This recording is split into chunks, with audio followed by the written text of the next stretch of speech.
Okay, so there's some recent Unity price change that has made people very, very mad.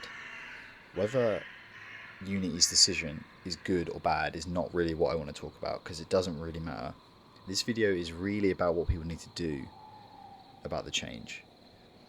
The indie world has a strong dependency on Unity, so their reaction is understandable.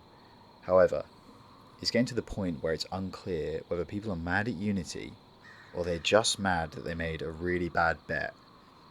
Unity is a dependency you don't have control of. It's middleware. You don't own it. There should be an expectation that it won't be around forever. This is not going to be an anomaly. Unity's pricing changes are indicative of an industry and market trend. The price of software is not zero anymore. Over the last 10 to 20 years, the tech world has been flush with almost free credit that could absorb most product costs. That's changing. People are going to start asking for money, and people need to be prepared for that. It is what it is. Engines are insanely time intensive to create, and I'll go out on a limb and say they're probably some of the hardest software to write. All of that costs lots of money, so the days of having and using an engine that is effectively free is likely over. People have been operating under the assumption that the engine portion of their game is a given. It's not.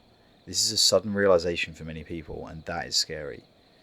Switching engines is just kicking this can down the road.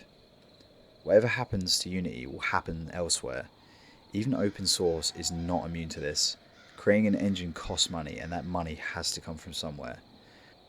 So the lesson here is that you need to diversify and you need to have a plan to move away from your dependencies. If you have a business that has a 10-year horizon using some middleware, you better have a plan on how you're going to phase that out over time. This applies to all software in my opinion, not just game engines. Learn how engines fundamentally work, learn different engines, write your own if you can. The notion that an engine is a magical black box is over. For your own survival, you need to open it up and look inside.